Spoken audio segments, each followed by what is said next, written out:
warahmatullahi wabarakatuh.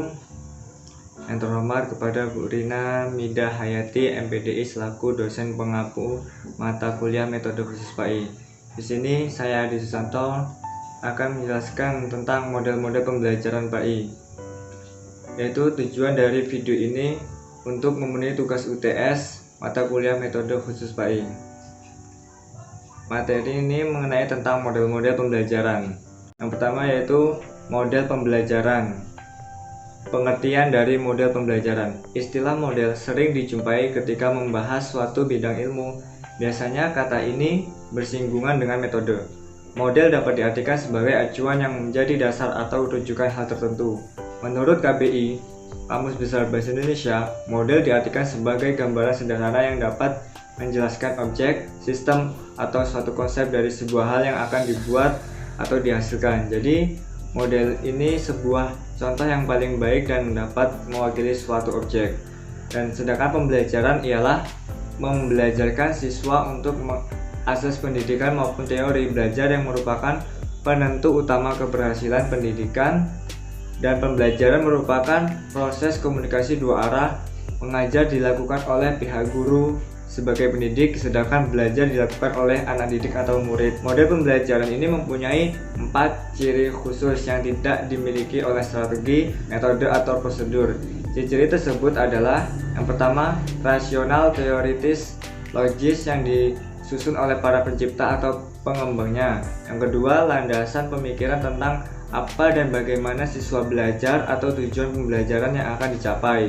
Yang ketiga, yaitu tingkah laku mengajar yang diperlukan agar model tersebut dapat dilaksanakan dengan berhasil. Yang keempat, yaitu lingkungan belajar yang diperlukan agar tujuan pembelajaran itu dapat tercapai. Lalu yang B yaitu macam model pembelajaran. Model-model pembelajaran ini dapat diklarifikasikan berdasarkan pertama yaitu tujuan pembelajaran. Sebagai contoh pengklarifikasian berdasarkan tujuan adalah: yang pertama yaitu pembelajaran langsung, suatu model pembelajaran yang baik untuk membantu anak mempelajari keterampilan dasar seperti tabel, perkalian, atau untuk topik-topik yang berkaitan dengan menggunakan alat. Akan tetapi, ini tidak sesuai bila digunakan untuk mengajar konsep matematika tingkat tinggi.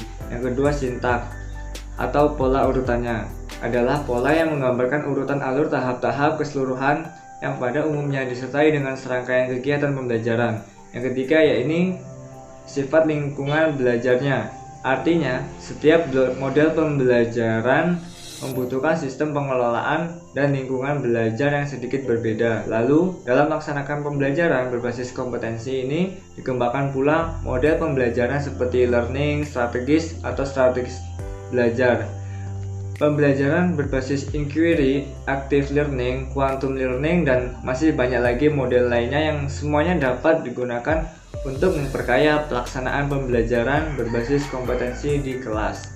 Dengan demikian, hal ini sangat penting bagi para pengajar untuk mempelajari dan menambah wawasan tentang model pembelajaran yang telah diketahui sebelumnya.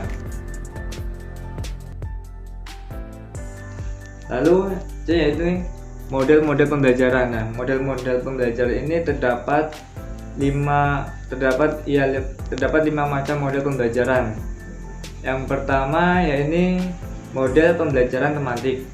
Pembelajaran tematik ini merupakan salah satu model dalam pembelajaran terpadu yang merupakan suatu sistem pembelajaran yang mungkin siswa baik secara individual maupun kelompok aktif menggali dan menemukan konsep serta prinsip-prinsip keilmuan secara holistik, bermakna, dan autentik.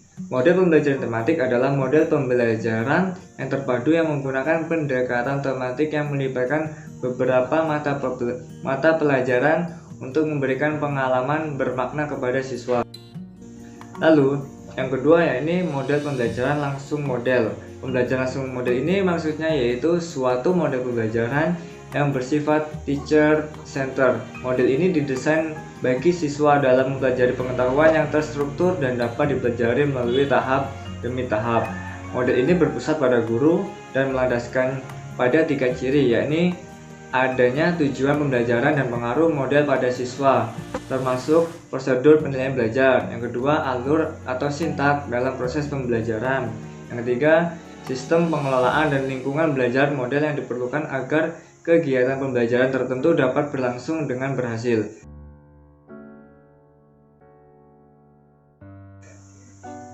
Ada juga kelebihan model pembelajaran langsung, yaitu salah satunya guru dapat mengendalikan isi materi dan urutan materi yang akan diberikan ke siswa. Sedangkan kekurangan dari model pembelajaran langsung ini yaitu tidak semua siswa memiliki kemampuan untuk mendengar, mengamati, dan mencatat dengan baik. Ada juga kesempatan siswa untuk mengembangkan keterampilan sosial dan interpersonalnya terbatas karena partisipasi aktif lebih banyak dilakukan oleh guru. Dan juga model pembelajaran langsung membutuhkan keterampilan komunikasi yang baik dari guru. Lalu yang ketiga, yaitu model pembelajaran PAIKM. Pada tahun 1999, UNESCO dan UNICEF bekerja sama dengan Depdiknas dalam mengembangkan program CLCC atau Creating Learning Communities for Children, atau yang lebih dikenal dengan manajemen berbasis sekolah atau MBS. Dalam manajemen berbasis sekolah tersebut terdapat 3 komponen utama yang diharapkan dapat meningkatkan mutu pembelajaran, yaitu salah satunya untuk pembelajaran partisipatif, aktif, kreatif, efektif, dan menyenangkan atau PAKEM. Lalu yang poin yang keempat yaitu model pembelajaran kooperatif. Pembelajaran kooperatif ini mengacu pada metode pembelajaran yang mana siswa bekerja bersama atau kelompok kecil saling membantu dalam belajar. Anggota-anggota kelompok bertanggung jawab atas ketuntasan tugas-tugas kelompok dan untuk mempelajari materi itu sendiri. Kelebihan dan kekurangan model pembelajaran kooperatif. Kelebihannya yaitu peserta didik lebih memperoleh kesempatan dalam hal meningkatkan hubungan kerjasama antar teman. Lalu kekurangannya ini memerlukan alokasi waktu yang relatif lebih banyak, terutama jika belum terbiasa. Lalu poin yang terakhir ini model pembelajaran berbasis masalah. Model pembelajaran berbasis masalah atau MPBM merupakan sebagai rangkaian aktivitas pembelajaran yang menekankan pada proses penyelesaian masalah yang dihadapi secara ilmiah. Tujuan pembelajaran berdasarkan masalah yaitu membantu siswa mengembangkan keterampilan berpikir dan keterampilan pemecahan masalah. Kedua, belajar peranan orang dewasa dan autentik.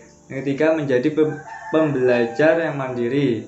Lalu keuntungan yang didapat bagi siswa yang belajar dengan menggunakan pendekatan MPBM yaitu mampu mengingat dengan lebih baik informasi dan pengetahuannya, dan mengembangkan kemampuan memecahkan masalah, berpikir kritis, dan keterampilan komunikasi, mengembangkan basis pengetahuan secara integrasi, menikmati belajar, meningkatkan motivasi, bagus dalam kerja kelompok, mengembangkan keterampilan berkomunikasi. Jadi kesimpulan dari materi yang saya jelaskan tadi yaitu pembelajaran ialah membelajarkan siswa menggunakan asas pendidikan maupun teori belajar yang merupakan penentu utama keberhasilan pendidikan.